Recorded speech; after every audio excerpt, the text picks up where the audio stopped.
धरणे वाढली, योजना वाढल्या, पण महाराष्ट्रात तहान का वाढत आहे? दरवर्षी आपण 22 मार्च हा आंतरराष्ट्रीय जल दिवस म्हणून साजरा करतो.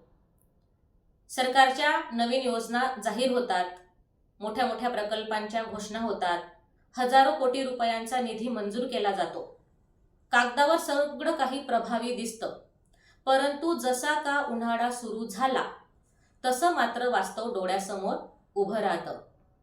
राज्यात हजारो गावंही पाण्यासाठी टँकरवर अवलंबून राहतात. मग साधा प्रश्न उभा राहतो की इतक्या प्रचंड खर्चानंतरही पाणी टंचाई ही समस्या कायम का आहे? आणि या प्रश्नाचं उत्तर पाऊस कमी पडतो हे इतकं सोपं नाही. कारण दरवर्षी मोठ्या प्रमाणावर पर्जन्य जल उपलब्ध होतं, परंतु हा पाऊस असमान असतो, अनियमित असतो, अनियोजित असतो. आणि सगळ्यात महत्त्वाचं म्हणजे आपण या पाण्याचं योग्य जल व्यवस्थापन करत नाही. राज्यात मोठमोठी धरणे बांधली गेली, पाण्याचा साठा वाढला, पण सिंचनासाठी निर्माण झालेल्या क्षमतेचा पूर्ण वापर होत नाही. अनेक कालवे अपूर्ण आहे, वितरणात असमतोल आहे, प्रचंड गळती आहे. परिणामी धरणे भरलेली असूनही शेती कोरडीच राहते. याच वेळी गावागावात भूजलावर अवलंबून राहण्याची जी सवय आहे ती वाढत गेली.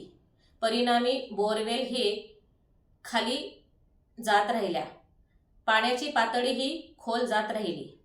अनेक ठिकाणे ही क्रिटिकल झोन किंवा ओव्हर एक्सप्लॉयटेडमध्ये गेलेली आहेत. अनेक भागांमध्ये हजारो फूट खोल पाणी गेलेले आहे. आणि ही फक्त आजची समस्या नाही, तर ही आपल्या भविष्यातील संकटाची सर्वात मोठी चाहूल आहे.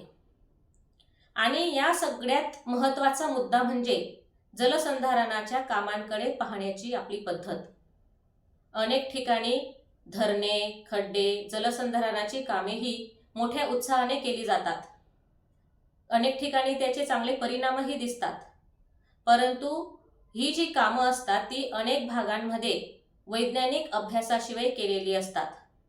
पाणलोट क्षेत्र, जमिनीचा प्रकार, भूजल नियंत्रण, भूजल पातळी, पर्जन्यमान या गोष्टींचा विचार न करता केलेले काम हे टिकाऊ परिणाम देत नाही.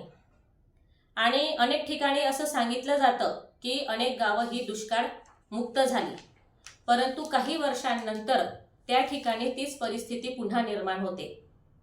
कारण पाण्याचे काम हे फक्त खड्डे खोदणे नसून ते एक शास्त्र आहे, ती एक दीर्घकालीन प्रक्रिया आहे. या सगळ्यांच्या मुळाशी एक उणीव आहे, जलसाक्षरतेचा अभाव. आपल्याला माहीतच नसते की आपल्या भागात किती पाणी आहे, आपण ते किती वापरतो, किती साठवतो, किती वाया घालवतो. आणि हेच अज्ञान, हीच मोठी समस्या आहे. कारण जर ज्ञान पूर्ण नसेल तर निर्णय देखील चुकीचे घेतले जातात. आणि यात भर म्हणजे हवामानाचा बदल. आज पावसाने आपला पॅटर्न बदललेला आहे.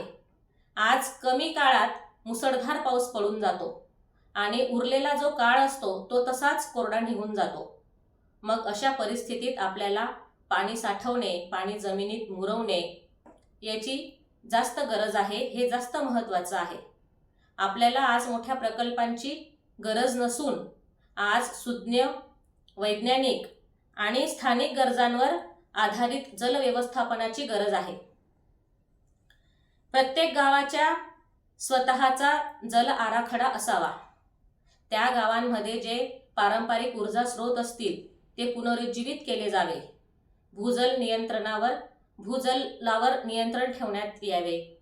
तसेच कमी पाणी लागणाऱ्या पिकांची लागवड करण्यात यावी. पाणी जमिनीत मुरवणे. आणि आज हे जे उपाय आहेत ते पर्याय नसून ती आपली गरज आहे. या सगळ्या परिस्थितीचा जर विचार केला तर व्यंकटेश माडगूळकर यांच्या बनगरवाडी या कादंबरीची आठवण अपरिहार्यपणे येते. या कादंबरीत दुष्काळग्रस्त गावाचं वास्तव इतकं जिवंतपणे उभं केलेलं आहे की आजही आपल्या महाराष्ट्रात अनेक भागात ही परिस्थिती दिसून येते.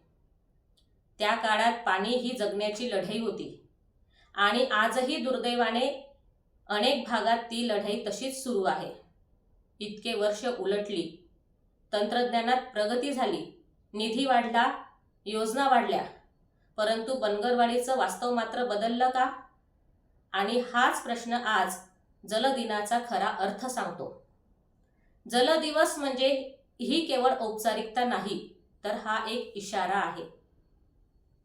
आज घोषणापेक्षा नियोजन महत्त्वाचं आहे, उत्साहापेक्षा काम महत्त्वाचं आहे आणि कामांपेक्षा आपल्याला परिणाम जास्त महत्त्वाचे आहेत.